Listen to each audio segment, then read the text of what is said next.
Assalamualaikum warahmatullahi wabarakatuh. Alhamdulillah, puji syukur kehadirat Allah Subhanahu wa taala.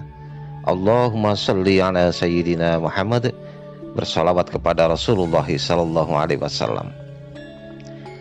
Gimana kabar sahabat TPJ Kalimasada semua?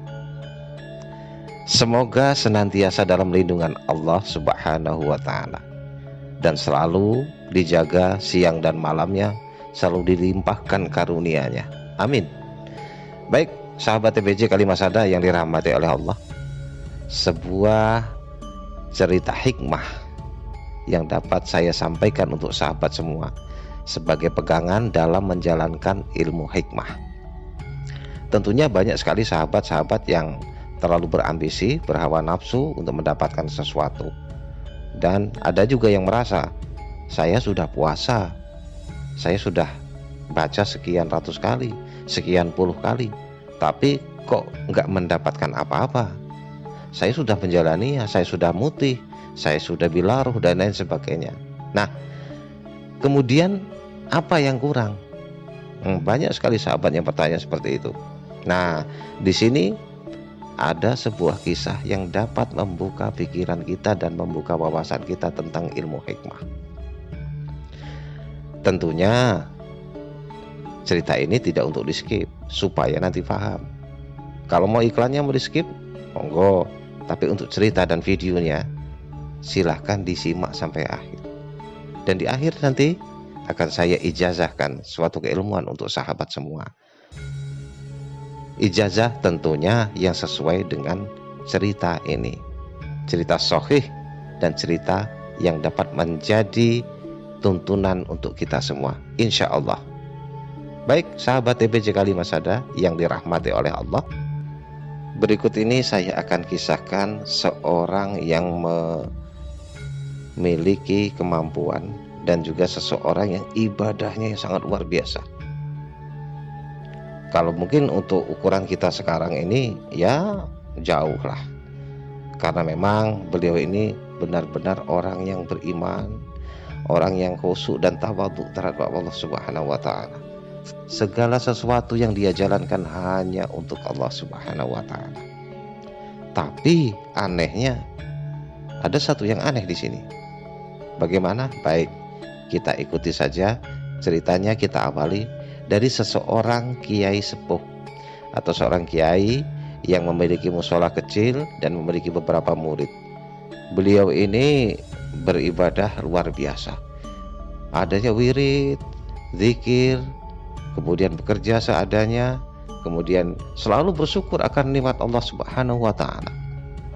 Apapun permasalahan di dunia bagi beliau, itu selagi tidak menyimpang dengan syariat Islam, beliau biasa-biasa saja. Tapi kalau sudah bertentangan dengan akidah dan keyakinan terhadap Allah Subhanahu wa taala, maka beliau akan maju paling depan.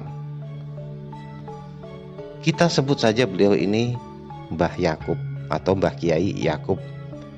Seperti biasa, beliau aktivitas sehari-hari adalah mengajar ngaji, kemudian beliau berwirid, berzikir, selalu berzikir kepada Allah Subhanahu wa taala. Bahkan waktu tidur beliau ini sangat berkurang karena beliau gunakan untuk selalu dan selalu mendekatkan diri kepada Allah Subhanahu wa taala. Sanak saudara bahkan orang-orang sekitar di saat memiliki sesuatu keluhan, di saat memiliki satu permasalahan, maka sowan kepada beliau si Mbah Kiai Yakub ini. Dan alhamdulillah segala permasalahan, baik dari masalah keluarga, masalah usaha, bahkan penyakit sekalipun dapat diatasi oleh beliau, tentunya atas izin Allah Subhanahu wa taala. Karena ketawaduan beliau, karena karomah Allah Subhanahu wa taala. Sebut saja beliau tidak hanya kiai, bahkan beliau adalah seorang wali. Nah, di daerah Mbah Yakub ini ada sebuah pohon beringin yang sangat besar sekali. Nah, bagi sebagian masyarakat di situ, pohon ini disembah-sembah, dikasih sesajen, dibakarin menyan, kemudian mereka minta togel, minta kekayaan, ingin cepat dapat jodoh, ingin usahanya lancar. Nah, mereka ini orang-orang yang datang dari penjuru daerah, tidak hanya di daerah situ, tapi di daerah-daerah lain yang datang ke desa Mbah Yakub ini, itu menyembah pohon beringin yang ada di situ. Jadi intinya mereka semua sudah syirik dan murtad. Syirik menyekutukan Allah Subhanahu wa Ta'ala. Mereka punya keluh kesah, mereka menyembah beringin, membawa sesajen dan mereka membakar kemenyan di situ. Mereka ingin dapat rezeki, mereka menyembah pohon beringin itu dan menaruh sesajen di situ. Seperti itulah. Seperti saya sebutkan tadi, dari jodoh, usaha, kehidupan, rezeki dan lain sebagainya, mereka percaya akan penunggu pohon beringin tersebut.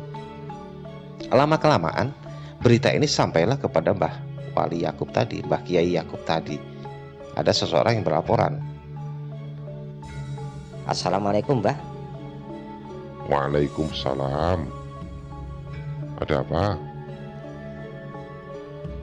Gini, Mbah, di sebelah desa kita itu kan ada pohon beringin yang besar, Mbah. Nah, saya lihat itu banyak sekali orang yang menaruh sesajen, banyak sekali orang yang menaruh membakar kemenyan, dupa, dan mereka menyembah pohon itu dengan tujuan-tujuan tertentu, Mbah. Nah, menurut Mbah Yakub, apakah ini tidak syirik? Begitu kata seseorang yang menyampaikan berita ini kepada Mbah Yakub. Kemudian Mbah Yakub terdiam sejenak. Beliau menjawab, Tuh, benar tak kayak seperti itu? benar Mbah, jawab orang itu tadi. Wah, kalau ini namanya sudah syirik menyekutukan Allah. Saya yang akan maju paling dulu, kata Mbah Yakub itu tadi. Kemudian tanpa berpikir panjang, Mbah Yakub ini mengambil kapak. Pagi-pagi sekali habis sholat subuh beliau langsung berangkat mencari pohon itu, ke tempat pohon beringin itu, dengan tujuan pohon beringin itu harus ditebang habis karena ini penyebab syirik seseorang, kata Mbah Yakub. Maka dia pagi-pagi dia meluncur ke tempat pohon beringin tersebut. Nah, di pohon beringin ini memang ada pendungunya, sebangsa jin yang sangat kuat. Sebelum Mbah Yakub sampai di situ, jin ini juga muncul berwujud seorang kakek-kakek tua yang duduk di situ. Kemudian Mbah Yakub udah mulai sampai di lokasi dan mulai mendekat. Kemudian orang ini berkata, Mbah Kiai, sampean mau apa? Kata sosok jin yang menyerupai kakek-kakek tersebut. Saya akan tebang pohon ini karena ini menyebabkan syirik, menyekutukan Allah, kata Mbah Kiai. Loh, apa salahnya pohon ini, Mbah Kiai? Kata jin itu. Pohon ini tidak salah, tapi karena pohon inilah dan karena penghuni yang ada di sini hingga menyesatkan manusia-manusia yang ada di sini, kata Mbah Kiai. Kemudian Mbah Kiai menyambung lagi, demi Allah, lillahi ta'ala, saya akan tebang pohon ini, kata Mbah Kiai. Kemudian jin itu berdiri. Wah, nggak bisa, nanti dulu, ini tempat tinggal saya. Sampean ngapain jauh-jauh ke sini? Nggak ada manfaatnya. Sampean lebih baik pulang, berzikir, berwirid, menambah pahala.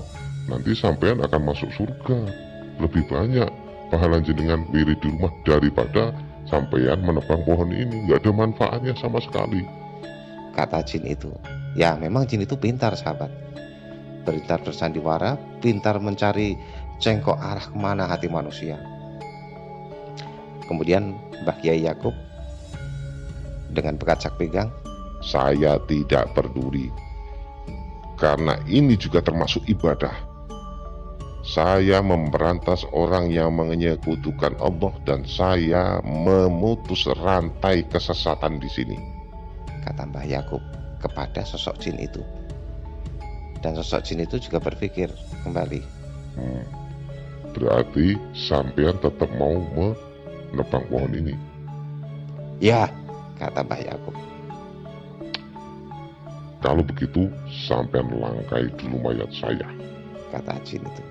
Nah, di sini kemudian jadilah pertempuran di perkalian antara Mbah Yakub dan sosok jin itu. Tapi nggak butuh waktu lama. Jin itu dipegang, dihantamkan ke pohon, dan kemudian diinjak dadanya. Dia sudah tidak bisa bergerak lagi.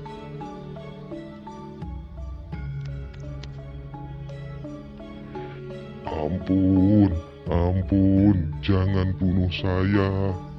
Kata sosok jin itu.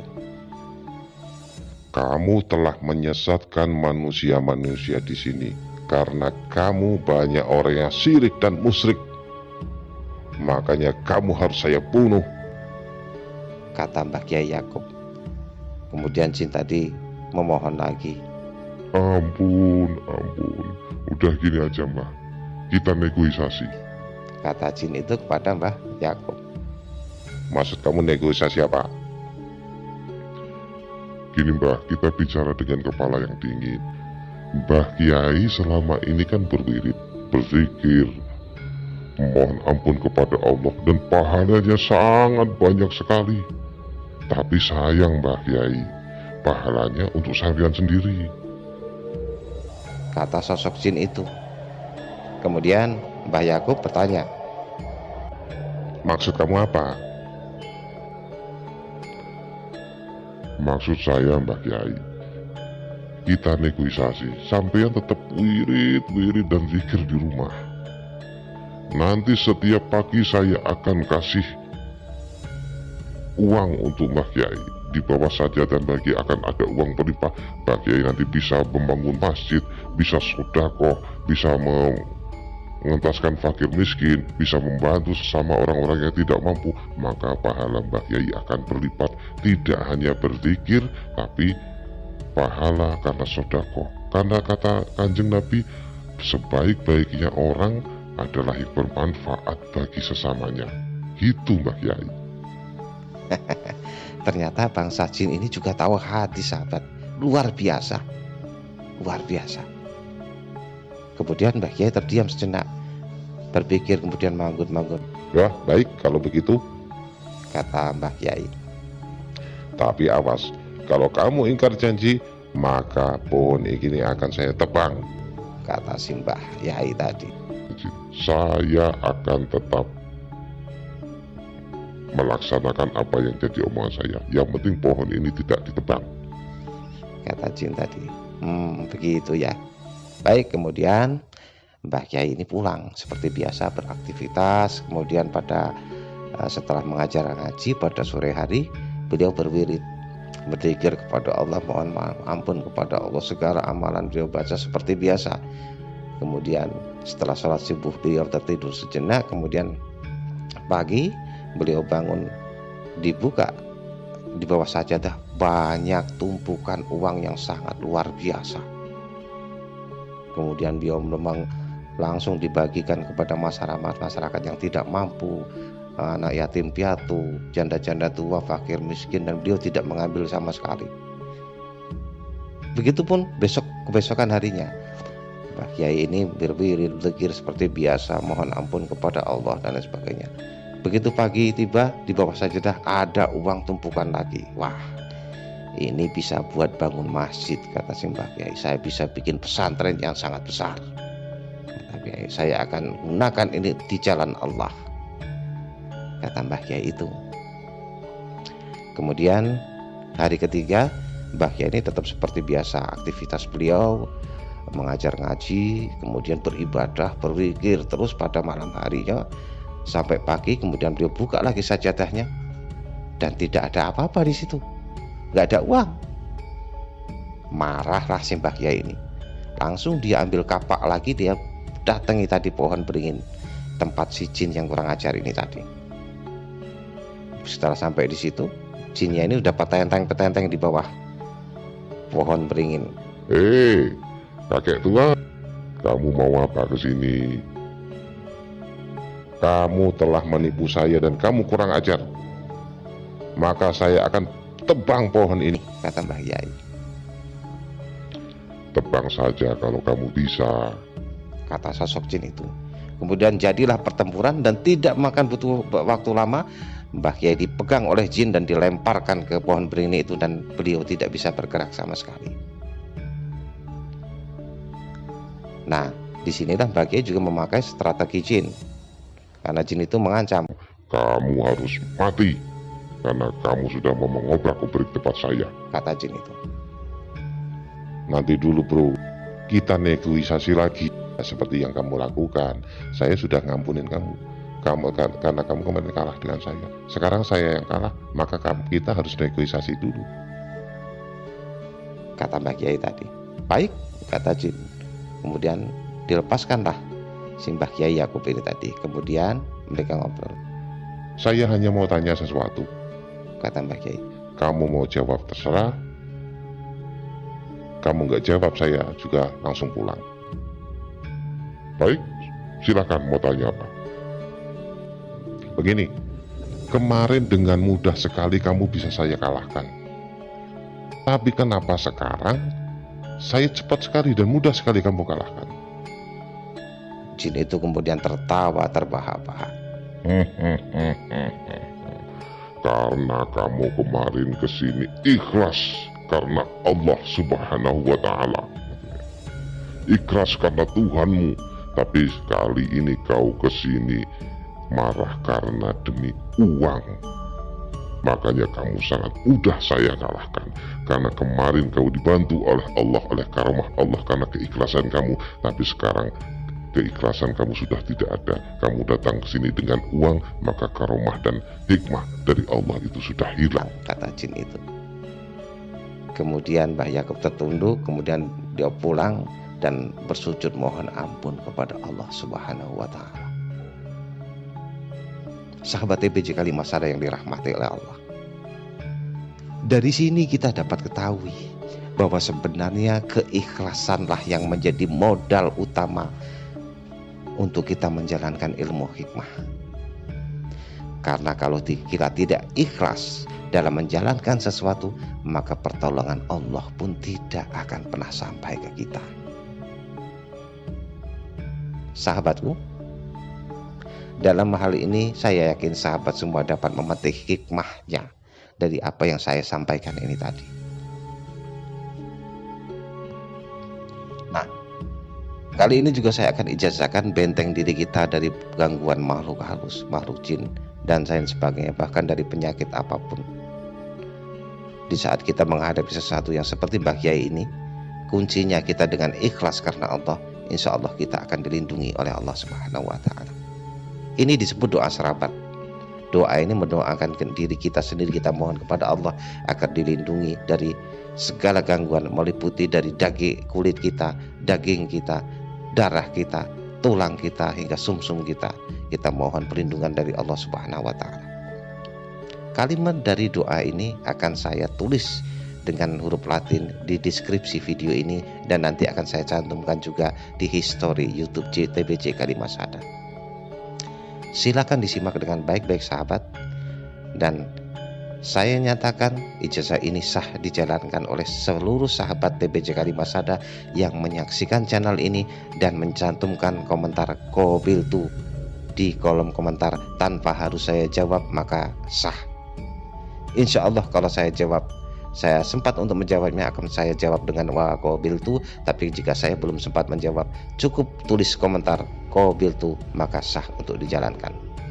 Baik, begini kalimatnya sahabatku. Bismillahirrahmanirrahim. Allahumma inni a'udzubika bi kalimatika tammati kulliha mirihil ahmari wa minadda'il akbari fi nafsi wad dami wal lahmi wal adbi wal juluti wal uruki. Subhanaka idza qadaita amran ayyakula lahu kun fayakun. Allahu akbar, Allahu akbar, Allahu akbar, birahmatika ya arhamar rahimin. Bismillahirrahmanirrahim. Alhamdulillahirabbil alamin. Allahumma inni a'udzubika bi kalimatika tammati kulliha mirihil ahmari wa minadda'il akbari fi nafsi waddami wal lahmi wal azmi wal juluti wal uruqi. Subhanaka idza qadaita amran ayyakula lahu kun fayakun. Allahu akbar, Allahu akbar, Allahu akbar, birahmatika ya arhamar rahimin. Saya ulangi sekali lagi 3 kali biar afdal. Simak dengan baik-baik. Bismillahirrahmanirrahim. Alhamdulillahirabbil alamin. Allahumma inni a'udzubika bi kalimatika tammati kuliha mirihil ahmari wa minad da'il akbari fi nafsi wad dami wal lahmi wal azmi wal juludi wal uruqi subhanaka idza qadaita amran ayyakula lahu kun fayakun. Allahu akbar, Allahu akbar, Allahu akbar, birahmatika ya arhamar rahimin. Sahabat TBJ Kalimasada yang dirahmati oleh Allah, doa ini akan saya cantumkan seperti saya sampaikan tadi di deskripsi. Mudah-mudahan bermanfaat. Kesempurnaan hanya milik Allah Subhanahu wa taala dan kekurangan milik saya pribadi. Wallahul muwaffiq ila aqwamit thoriq. Wassalamualaikum warahmatullahi wabarakatuh.